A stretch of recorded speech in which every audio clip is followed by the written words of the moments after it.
as I'm sure you had to did you have to campaign door to door to become mayor? Oh, absolutely. Yeah, I'm guessing that it was a great learning experience for me doing it, because I'd never been involved in anything like that before. So right.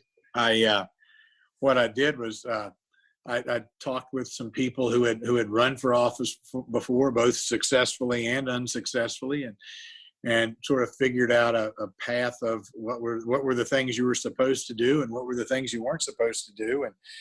And without question, one of them was walking and knocking on doors and meeting people and listening to them and listening to their concerns and their ideas about our community.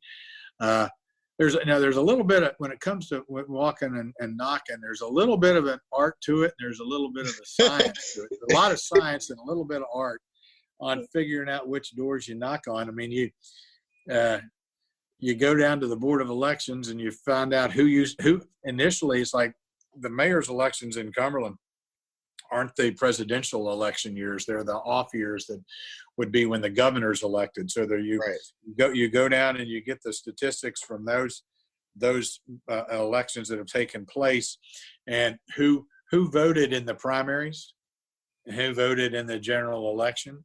So when you go out on the primaries, you're knocking on the doors of people who have historically voted in primaries in the gubernatorial election years. Right. So that takes it down. And then, because obviously as you're walking, if you see somebody, you don't walk by them, you stop and talk to them too. So, but that's really, I did that there's 11 precincts in Cumberland, and like before the primary, my wife was helping me. She would drive the car and give me a list of the houses that I was supposed to knock on and the doors in the next block. And then she'd watch to see whether we kept track of whether I was able to contact anybody or whether I just left an informational card for them. And then we'd get to the next block and it'd be hot and I'd want to get in the car and she'd just hand me the list for the next block and drive away. Yeah. But, I'm not kidding. I'm serious. She was a taskmaster.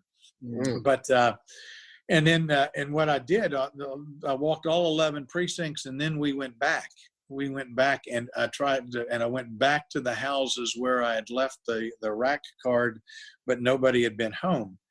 And I tried to go at a different time of day. And if I'd been there Monday through Friday, I tried to go to that neighborhood or that precinct on a weekend, thinking maybe that would be the difference, or at least a different time of day. So to try to contact as many people as I can. So we walked all the precincts twice before the primary and then twice before the general election.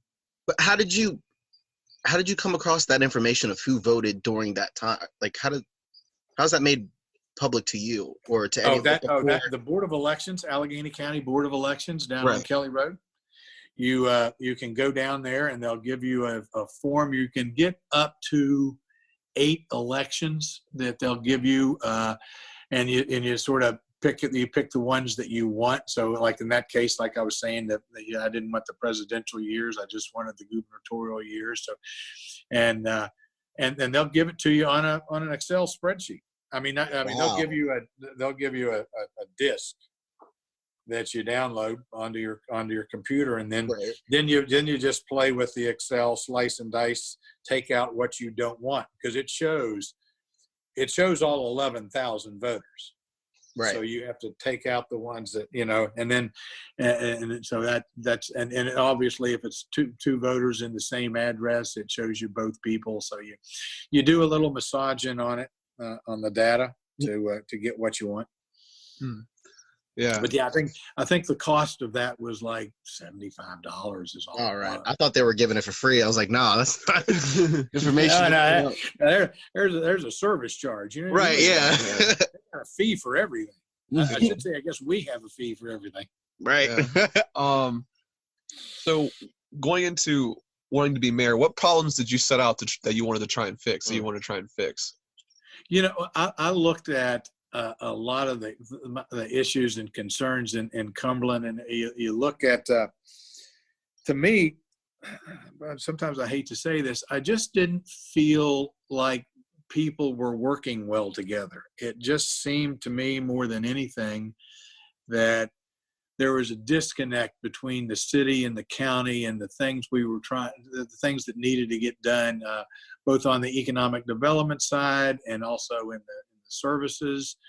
And I didn't think that people were, it's almost appeared as like each group sort of had their own agenda and wasn't really listening to what the other side was saying, and listening to what was important to the people. I think that was the skill set that I thought I could bring in. I looked at some of the plans and the way they were being executed, and there's going to be a certain amount of progress no matter what that's going to happen. But it just didn't seem to me that there was a sense of urgency to get things done. Yeah, to one extent. That everything was just sort of happening at the pace that would naturally happen, rather than there being, some intensity and focus on, are we making sure are we having measurable goals? Are we meeting our deadlines? And things like that was what I thought I could bring to it. And quite frankly, I'll say I think I've helped a lot in the last little over a year.